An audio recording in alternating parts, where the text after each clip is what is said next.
오늘 우리에게 주시는 하나님의 말씀은 구약 성경 예레미야 33장 10절로부터 11절까지의 말씀이 되겠습니다.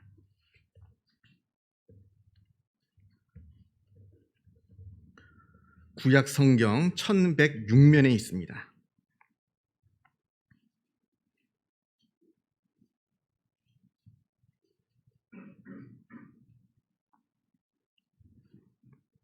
구약 성경 예레미야 33장 10절로부터 11절까지의 말씀을 봉독합니다. 이 계시의 말씀을 봉독할 때에 살아계신 하나님의 음성을 다 함께 들으실 수 있기를 바랍니다. 여호와께서 이와 같이 말씀하시니라. 너희가 가리켜 말하기를 황폐하여 사람도 없고 짐승도 없다 하던 여기 곧 황폐하여 사람도 없고 주민도 없고 짐승도 없던 유다 성읍들과 예루살렘 거리에서 즐거운 소리 기뻐하는 소리 신랑의 소리 신부의 소리와 및 만군의 여호와께 감사하라 여호와는 선하시니 그 인자심이 영원하다 하는 소리와 여호와의 성전에 감사제를 드리는 자들의 소리가 다시 들리리니 이는 내가 이 땅에 포로를 돌려보내어 지난 날처럼 되게 할 것임이라. 여호와의 말씀이니라. 아멘. 우리가 흔히들 예레미야 선지자를 눈물의 선지자라 이렇게 부릅니다. 그 이유는 예레미야가 하나님의 말씀을 전하는 동안에 너무나 많은 박해와 고난을 당하였을 뿐만 아니라 그 말씀을 전하는 동안에 예레미야 그 자신 속에서도 너무나 많은 갈등들이 있었기 때문에 참으로 많은 눈물을 흘렸습니다. 그래서 후대의 예레미야를 보고 눈물의 선지자라 하는 별명을 붙여주었습니다. 물론 하나님의 말씀을 전하는 선지자 중에 고난을 당하지 않은 선지자는 없을 겁니다. 이 죄악 많은 세상에서 그 사람들의 죄악을 지적하고 그 사람의 죄악들을 선포하는데 하나님의 말씀을 선포하는데 고난과 핍박이 없다라고 하는 것은 어떻게 보면 이상한 겁니다. 오히려 고난과 핍박이 다가오는 것이 오히려 더 당연하고 자연스러운 것입니다. 그런 의미에서 모든 선지자들이 다 고난과 핍박을 당했습니다. 그렇다면 왜 하필 예레미야만 눈물의 선지자라 하느냐? 다른 선지자들은 다 놔두고 그건 예레미야가 전한 하나님의 말씀의 그 독특한 내용, 예레미야가 아주 독특한 하나님의 말씀을 전했기 때문에 그러합니다. 물론 다른 선지자들도 다 하나님의 말씀을 전했죠. 다른 사람들이 저지른 죄악을 꾸짖고 그 죄악 때문에 하나님께서 너희들을 벌하실 것이다 하는 진노를 경고했습니다. 그래서 그 당시에 어느 정도 이성이 있고 양심이 있는 사람이라 한다면 그 말씀을 받아들일 수가 있었습니다. 물론 듣기는 싫죠. 자기 죄를 지적하면서 하나님의 진노가 임하였다라고 말씀을 듣는데 그게 좋게 들릴 리는 없을 겁니다. 그러나 그럼에도 불구하고 물론 듣기는 싫지만 그러나 그것은 부정할 수 없는 사실이기 때문에 자기들이 지은 죄가 분명하기 때문에 그래서 어느 정도 이성이 있고 양심이 있는 사람들이라고 한다면 꼼짝없이 그 말씀을 들을 수 있었습니다. 우리가 신약 성경을 보면요. 세례 요한이 하나님의 말씀을 전했을 때 그 악한 헤롯 왕, 얼마나 악한 사람입니까? 그 예수님을 못 박은 그 악한 헤롯 왕조차도 요한이 하나님의 선지자인 줄 알았다. 그래서 두려워했다. 이렇게 말씀하고 있을 정도니까요. 그래서 듣기는 싫어도 이게 하나님의 말씀인 줄은 안다는 겁니다. 하나님의 말씀을 들을 때. 그런데 문제는 예레미야가 전한 하나님의 말씀은 도무지 받아들이기 힘든 내용이었다 하는 데 문제가 있습니다. 다른 선지자들처럼 죄악에서 돌이키라, 하나님을 잘 섬기라, 우상을 버리라 뭐 이 정도가 아니라 예레미야는 이제 곧 예루살렘이 멸망하게 될 것이다 예언을 하였습니다. 이 예루살렘 성이 바벨론 군대에 의해 무너져 내릴 것이다 이렇게 말씀을 선포했습니다. 이게 말이 됩니까? 하나님의 백성 이스라엘이 멸망하다니요. 하나님의 성전이 자리 잡고 있는 이 예루살렘 성이 무너져 내린다니요. 하나님은 전능하신 하나님이신데 하나님은 이스라엘의 하나님이신데 어떻게 이런 일이 일어난다고 하는 말입니까? 그런데 더 놀라운 것은 이게 하나님의 뜻이랍니다. 하나님께서 이스라엘이 바벨론에게 완전히 멸망당하고 이스라엘 백성들이 바벨론으로 끌려가서 거기서 포로 생활을 하는 것이 하나님의 뜻이라 이렇게 말합니다. 그러니까 지금 우리에게 쳐들어오고 있는 저 바벨론에게 저항하지 말고 빨리 항복하라. 이게 바로 예레미야가 그 당시에 전했던 하나님의 말씀입니다. 여러분이 이 당시 이스라엘 사람이라면 이 말씀을 받아들이시겠습니까? 완전 매국노라 하시겠죠. 저 예레미야는 나라를 바벨론에 팔아먹는 그런 매국노요, 바벨론의 첩자이다. 당시 많은 사람들이 이렇게 예레미야를 생각했습니다. 그렇게 오해를 받아서 예레미야는 옥에 갇히고 매를 맞기도 하고 또 죽이겠다고 하는 위협을 당하기도 하고, 물론 이게 괴로운 일이긴 합니다만, 그러나 이것보다 예레미야를 더욱더 괴롭혔던 것은 자기도 다른 선지자들처럼 백성들이 듣기 좋아하는 말씀을 전했으면 좋았을 텐데 다른 거짓 선지자들처럼 걱정하지 말아라, 예루살렘은 안전할 것이다, 이런 말씀을 참 전했으면 좋았을 텐데 나는 이런 말씀밖에 전할 수밖에 없다는 사실이 예레미야를 더욱더 괴롭혔습니다. 그래서 우리가 예레미야 20장을 보면 예레미야가 하나님께 울면서 이렇게 탄식하는 걸 보게 됩니다. 내가 말할 때마다 파멸과 멸망을 선포함으로 여호와의 말씀으로 말미암아 내가 종일토록 치욕과 모욕거리가 됨이니이다. 내가 하나님의 말씀을 전할 때마다 이스라엘의 멸망을 선포하기 때문에 사람들에게 치욕거리가 되고 모욕거리가 되고 있다는 겁니다. 근데 그 다음 구절이 더 중요합니다. 그 다음 구절에 내가 다시는 여호와를 선포하지 아니하며 그의 이름으로 말하지 아니하리라 하면 나의 마음이 불붙는 것 같아서 골수에 사무치니 답답하여 견딜 수가 없나이다. 그래서 내가 다시는 하나님 말씀 전하지 않겠습니다. 내가 하나님 말씀을 전하는 사람이 되지 않겠습니다. 이렇게 스스로 다짐하고 하나님의 말씀을 전하지 않고 있으면 내 마음 깊숙한 곳에서 자꾸 뜨거운 것이 올라와서 그 말씀을 전하지 않을 수 없으니 내가 답답하여 견딜 수가 없습니다. 이렇게 지금 고백하고 있는 겁니다. 여러분, 하나님께서 예루살렘이 바벨론에게 함락되고 또 이스라엘을 멸망시키신 것은 이스라엘을 완전히 전멸시켜 없애버리려고 하시는 것이 아니었습니다. 오히려 반대로 이스라엘을 다시 회복시키려고 하신 사건이었습니다. 예루살렘이 무너지고 이제 이스라엘 사람들 대부분이 바벨론으로 끌려갑니다. 그 먼 곳 타양 땅 바벨론에 와서 보니까 이곳 먼 타양 땅에서도 여전히 하나님께서 역사하신다는 사실을 이스라엘 백성들이 깨닫게 됩니다. 하나님은 이스라엘 안에서만 역사하시는 줄 알았는데 이곳 멀리 바벨론에서도 여전히 살아 역사하시는 하나님을 만나게 됩니다. 그리고 하나님은 이스라엘 백성들만 사랑하시고 이스라엘 사람들만 구원하시는 줄 알았는데 하나님은 전 세계의 모든 사람들을 다 사랑하시는 그러한 하나님이시다 하는 사실을 깨닫게 됩니다. 놀라운 신앙과 신학의 발전이 이루어지는 겁니다. 그리고 또한 그동안 자기들이 얼마나 잘못된 제사를 드렸는지 회개하게 됩니다. 예전엔 그냥 성전 뜰만 밟고 가면 제사가 되는 줄 알았어요. 그냥 짐승만 잡아 죽이면 내가 구원받는 줄 알았습니다. 그런데 정작 성전이 무너지고 이제는 더 이상 하나님께 제사 드릴 수 없는 이곳 바벨론에 끌려와서 보니까 제사라는 것이 얼마나 소중한 것인지, 예배라고 하는 것이 얼마나 소중한 것인지를 깨닫게 되는 겁니다.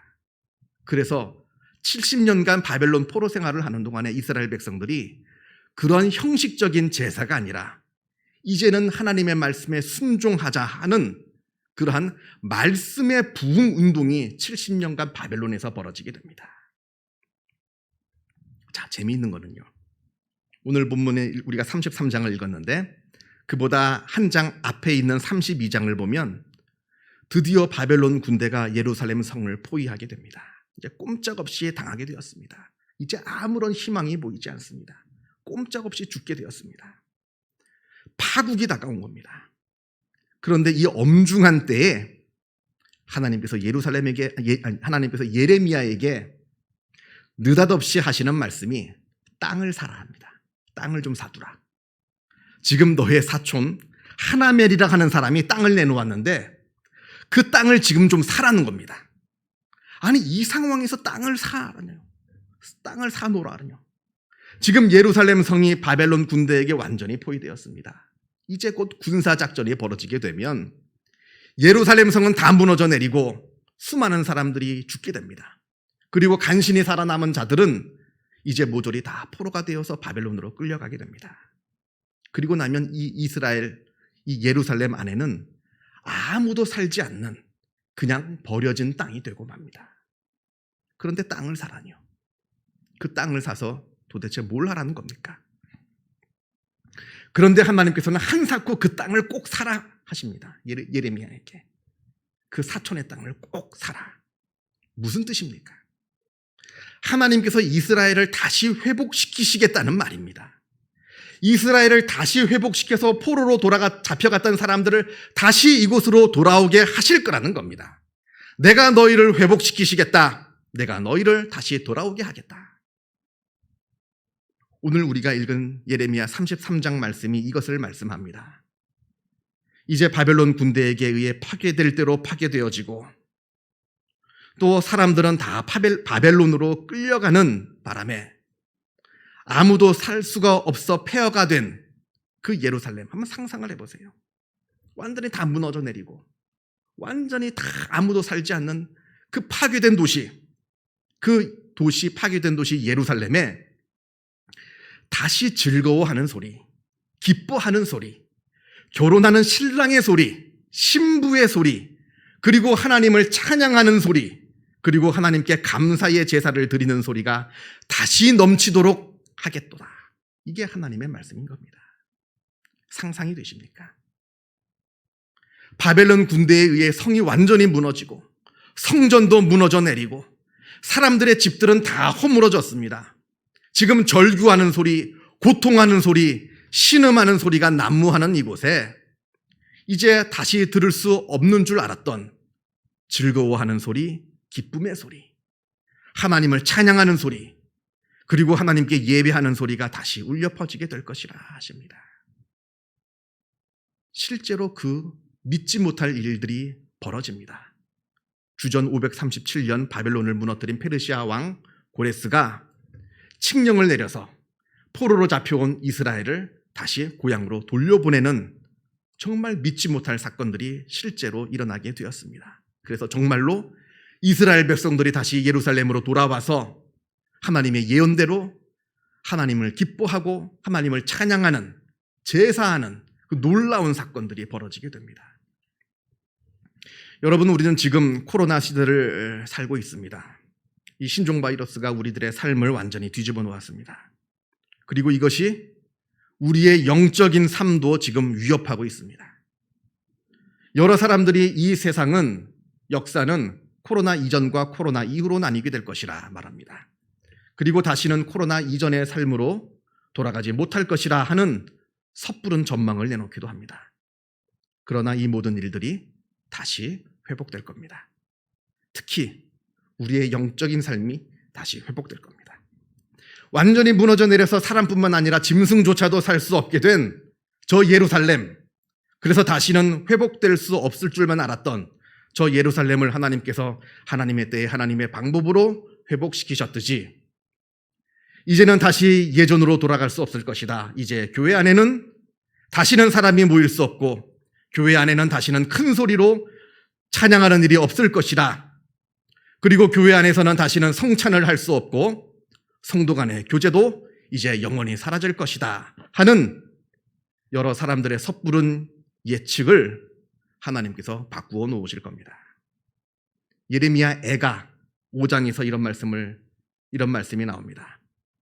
여호와여, 우리를 주께로 돌이키소서. 그리하시면 우리가 주께로 돌아가겠사오니 우리의 날들을 다시 새롭게 하사 옛적 같게 하옵소서. 하나님께서 우리를 회복시키시고자 하시면 회복되는 겁니다. 여호와께서 우리를 주께로 돌이키겠다 하시면 우리는 주께로 돌아가는 겁니다. 자, 그렇게 하기 위해서 우리가 할 일이 있습니다. 우리가 해야 할 일들이 있는데, 첫째, 소망을 가지라는 겁니다. 하나님께서 우리를 다시 회복시켜 주실 것이라 하는 희망을 잃지 말아야 한다는 겁니다. 다시 교회 안에 기쁨의 찬양이 다시 울려 퍼지게 되고, 다시 교회 안에 성찬이 베풀어지고, 다시 성도들 간의 친밀한 교제가 회복될 날이 속히 올 것이라 하는 소망을 잃지 말아야 한다는 겁니다. 둘째로, 예배를 더 많이 사모해야 합니다. 지금 우리가 드리는 이 기형적인 예배에 익숙해지지 말아야 한다는 겁니다. 성도들과 함께 드리지 못한 채 따로 집에서 모니터를 보면서 드리는 예배는 절대로 정상적인 예배가 아닙니다. 물론 어쩔 수 없죠. 어쩔 수 없이 우리도 지금 그렇게 합니다만, 그러나 분명히 그렇게 예배를 드림에도 불구하고 이 예배는 정상적인 예배가 아니라 하는 사실을 잊지 말아야 한다는 겁니다. 이게 자꾸 불편해져야 됩니다. 집에서 모니터로 드리는 예배가 자꾸 어색하고 점점 더 불편해져야 하는 것이지, 이게 점점 익숙해지고 이게 점점 편해지면 나중에는 이 기형적인 예배 안에 아예 눌러앉게 되고 맙니다.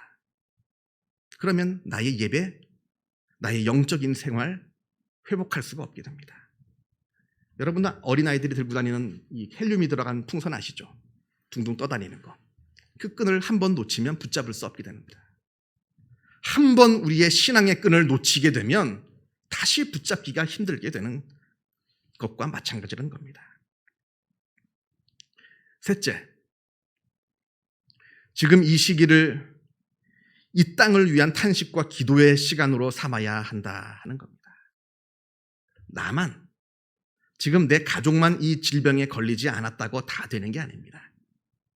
기독교인들은 그런 사고방식으로 세상을 사는 사람들이 아닙니다. 사명감을 갖고 세상을 살아가는 사람들입니다. 지금 너무나 많은 사람들이 이 질병으로, 또 이 질병뿐만 아니라 세상의 많은 고난과 재해와 재난으로 고통당하고 있습니다. 이 일에 함께 아파하고 함께 탄식해야 하는 사명을 우리 교회가 갖고 있다 하는 것 잊지 말아야 합니다. 지난 2000년 교회의 역사를 쭉 살펴보면요, 지난 2000년 동안에도 수많은 재난과 재해와 질병과 전염병이 오고 갔습니다. 교회가 이 역사적인 이 위기를 어떻게 극복했을까요? 교회는 이러한 재난과 어려운 일들이 다가왔을 때 도망가지 않았습니다. 피신하지 않았습니다. 오히려 더 과감하게 세상 속으로 뛰어들어갔습니다. 그래서 전염병에 걸린 병자들을 간호하고 돌보아 주었습니다. 물론 그러면서 그렇게 간병을 하면서 그 전염병에 걸려 많은 성도들이 죽었죠. 많은 성도들이 죽었습니다. 그러나 그 육신의 죽음을 초월한, 그 육신의 죽음을 두려워하지 않는 성도들이 그 고통당하는 세상 속으로 들어가서 많은 성도들, 많은 사람들을 치료해주고 도와주는 바람에 그들의 수고와 헌신으로 그 질병이 그치게 되었고요. 또 그로 말미암아 더 많은 사람들이 교회 안으로 들어오게 된 역사적인 사실들을 우리가 보게 됩니다. 이게 바로 위기 때마다 교회가 보여주었던 신앙의 모습이었다 하는 겁니다. 여러분, 지금 이때가 위기임을 잊지 말아야 합니다. 물론 건강상의 위기, 경제적인 위기임에도 이기기도 합니다만, 그러나 무엇보다도 지금 이때는 우리의 영적인 위기 시대입니다. 그러나 분명한 것은 하나님께서 다시 돌이키실 겁니다. 하나님께서 다시 회복하실 겁니다. 그래서 우리도 이 사태가 그만 물러가고 끝나고 다시 회복되는 그 시기가 오게 될 것이라 하는 것을 잊지 말아야 되는 겁니다. 거기에 대한 소망을 품고 또 나 자신의 영적인 상태를 늘 체크하고 영적인 개인적인 신앙생활에 게으르지 말고 특별히 예배를 더욱더 사모하고 예배가 회복되기를 기대하고 그리고 이 시대가 당하고 있는 이 아픔에 함께 탄식하고 함께 기도하며 또 내가 할 수 있는 것이 무엇인지 적극적으로 한번 생각해 봐서 고민할 때 하나님의 때에 그리고 하나님의 방법으로 하나님의 회복의 역사가 이루어지게 될 것입니다. 기도하겠습니다.